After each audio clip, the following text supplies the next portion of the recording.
Farmers, and today we're going to be building a custom sign for Duluth Trading Company, who's sponsoring this video. Let's do it.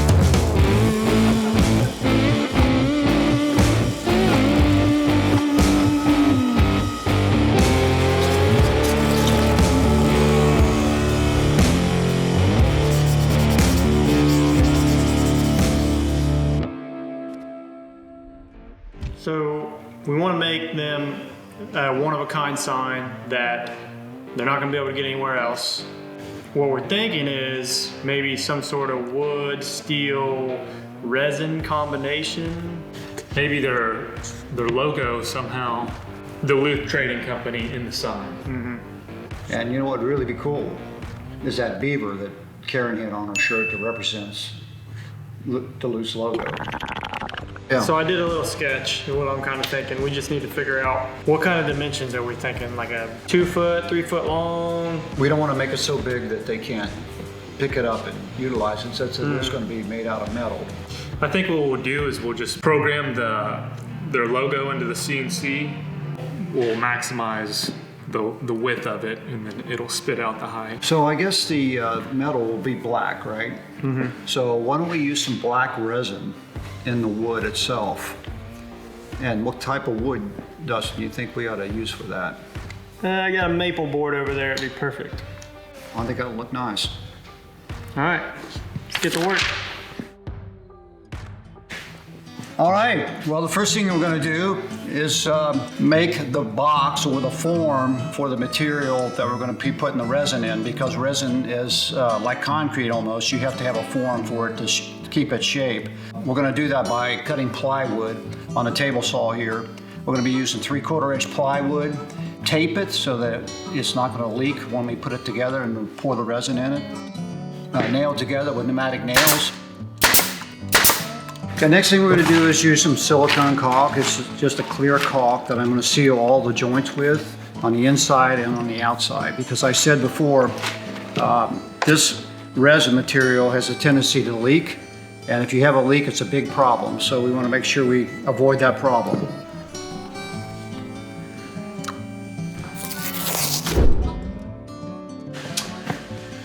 All right, guys, so we're over here on the metal side, and we're gonna put the CNC plasma cutter to work. What we need to do first is make sure everything on the torch is new so that we have a nice, clean, crisp cut. After that, we'll find the piece of metal that we need to work with and we'll get to cutting.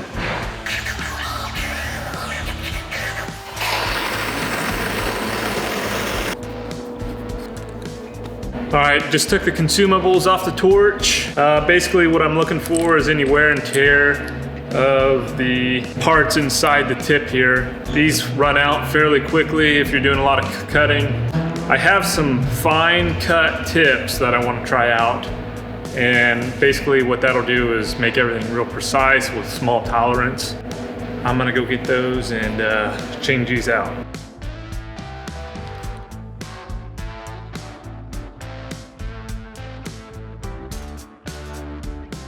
So this is my regular torch consumable here. This is a cutting nozzle. This is for higher tolerance work, so I don't have to be real precise. For this sign, I want it nice and crisp and clean, low tolerance. I'm gonna use this fine cut. So I'm gonna switch out the components here and put it back on the torch, and we're gonna get cutting some beavers. Looks like we need a 32-inch piece of steel by 11 inches. So got a bunch of scrap back here. There's a pretty big one here. 33 inches. This one will work for the big sign. This one's big enough to do the beaver. So what we've got here is the Duluth Trading Company beaver, and they launched a clothing line to where this beaver is an icon of their company. It's tougher than an angry beaver's teeth. I go ahead and put this in my program. This shows me all my G code, and this helps me control my plasma torch here, my plasma CNC. And basically I already have it programmed. We're gonna hit play and get cutting.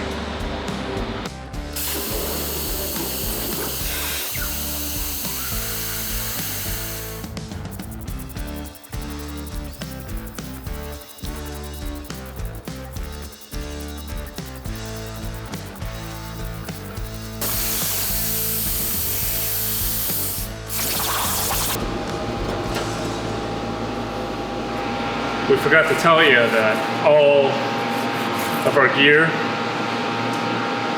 Duluth, no big deal. No big deal. We have the next piece of steel we're gonna use for Duluth Trading Co.'s logo. We're gonna slap this up there on the CNC and cut it out. Slap it up there.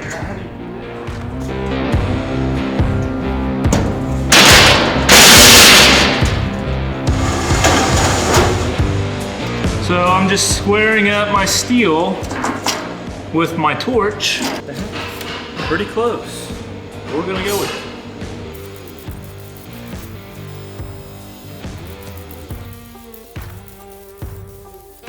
As you can see, we cut the entire outline of the letter. We're gonna need the inside of the letter still. So for example, this D, we're gonna use this.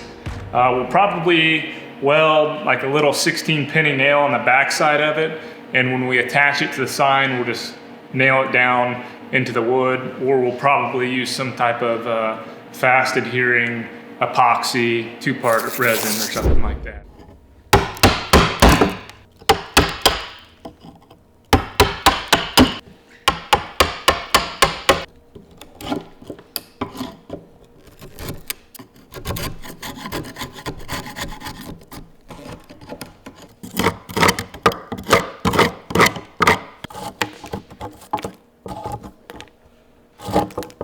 So we got done cleaning our board out, all the voids that we'll be pouring the resin in.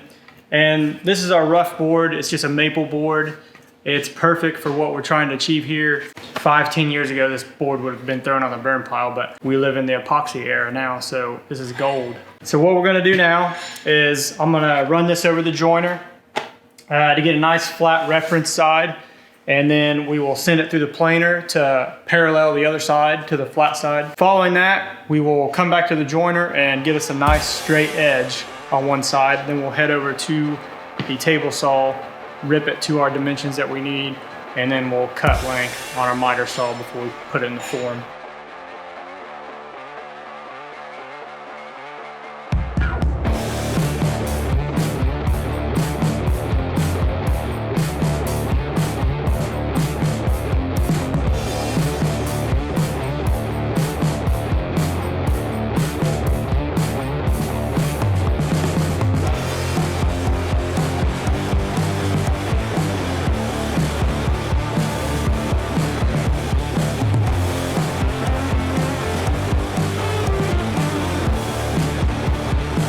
So we have our base side joined for a flat reference. Now we're gonna send it through our thickness planer and clean up the other side. We might not get it totally clean. We don't need to get down to our final thickness yet. Right now, we're just gonna take a little off the top to the thickness planer, and then we'll head back over to the joiner.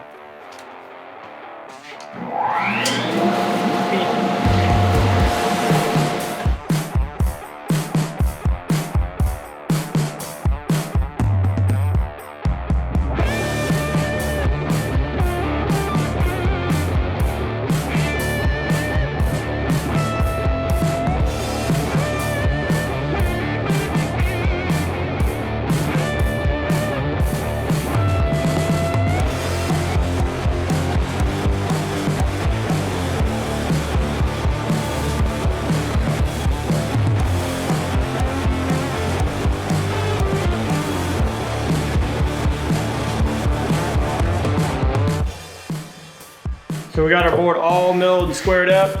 Now what we're gonna do is we're gonna put it into our form, make sure it fits nice and tight, and then we'll get some clamps down on it so that this piece doesn't want to float up on us when we pour all the epoxy in it. All right, so now we are to the part where we're gonna mix up our epoxy. We're using timber cast 2-to-1 ratio, 2 parts resin to 1 part hardener. Our resin is gonna be black, so we're just gonna add a little bit of liquid black pigment to it. Very important is you want to get this mix nice and thorough so the hardener and the resin can react with each other how it's supposed to. So we're gonna pour this in, and then we're probably gonna mix it for about 3 to 5 minutes, let it sit a couple minutes, and then we're gonna pop the bubbles that will come to the surface before we pour into the form.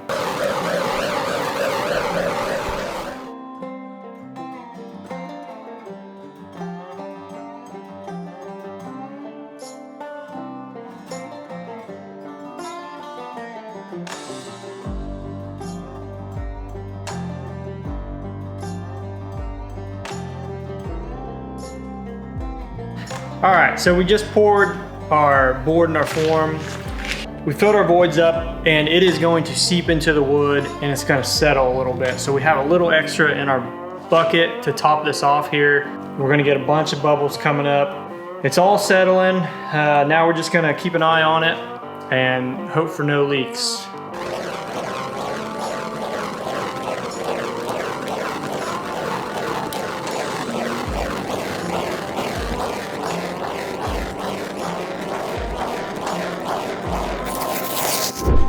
So we just cut out the signage, and what we need to do now is clean up the back and the front.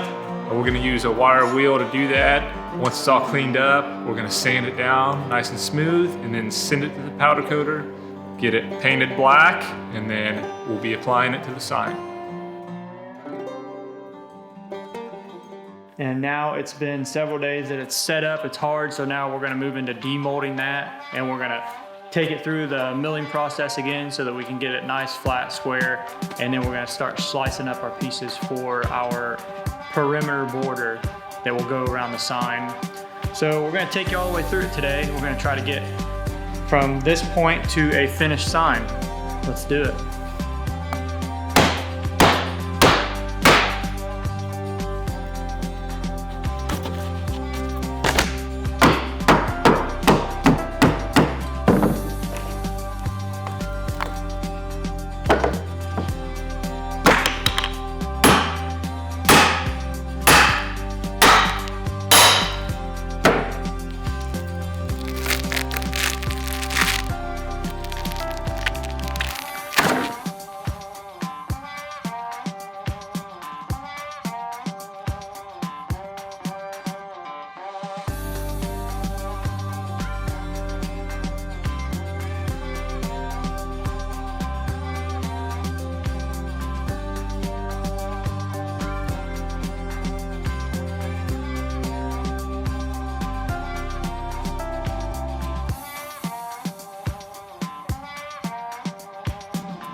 So now we got all of our border notched out. We got it fitting on here nice and snug, but not too tight, not too loose. So the next step we need to do is actually square up our piece of plywood, and then we're gonna move on to sanding it, oiling it, and probably go ahead and actually attach the metal sign to it. And then we'll move on to sanding our whole border before we actually assemble the whole thing and move to oil. Duluth Trading Company, tougher than an angry beaver's teeth.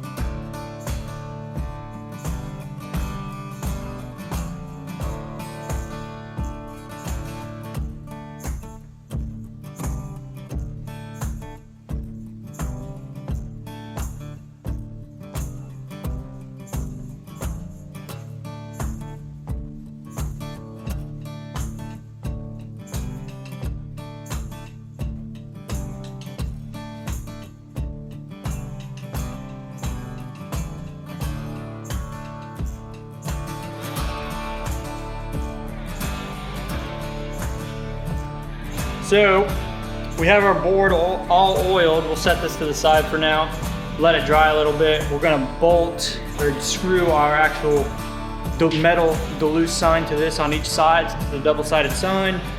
And then in the meantime, I'm gonna go sand all the border up and get that nice and smooth, ready for oil before we start cutting our miters on that.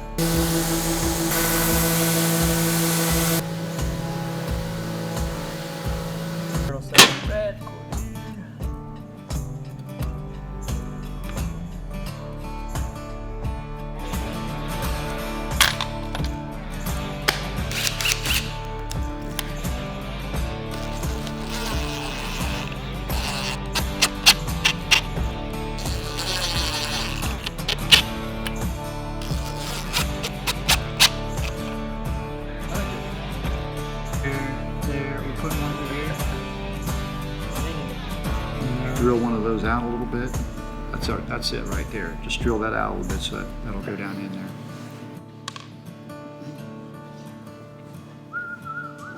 Thank you, Mike. Let's do this one.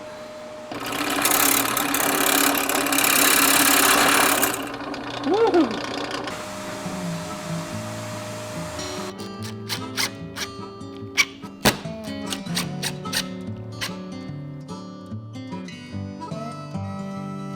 Now we got it all glued together. So we went ahead and epoxied our corners to put this thing together. And we are sanded to about 240 right now, I believe. So next, we are just gonna start stepping up our grits again. We'll probably go up to about 600, and then we will apply the oil to the frame.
We have our frame all sanded up to 600 grit, smooth like glass.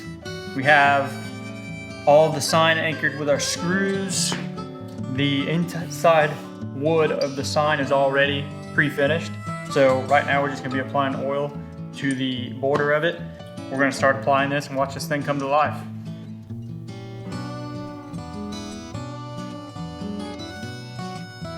It does not take much. I just had a little dab on here and I've already gone about halfway across the whole one side of this frame.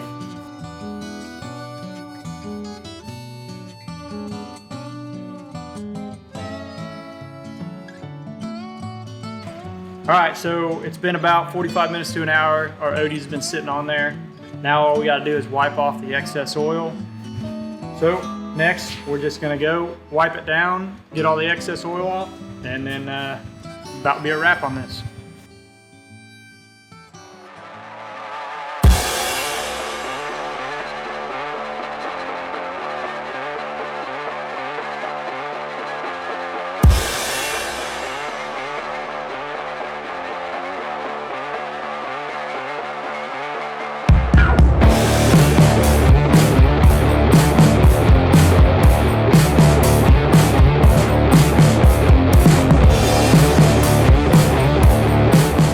All right, guys, here's our Duluth sign.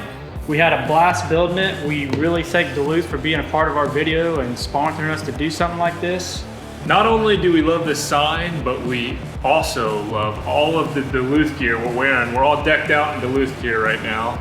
We can't wait to share with you guys our shirts we're gonna be releasing soon. They're gonna be Duluth and they're gonna have Iron Timbers on it, our logo on the back.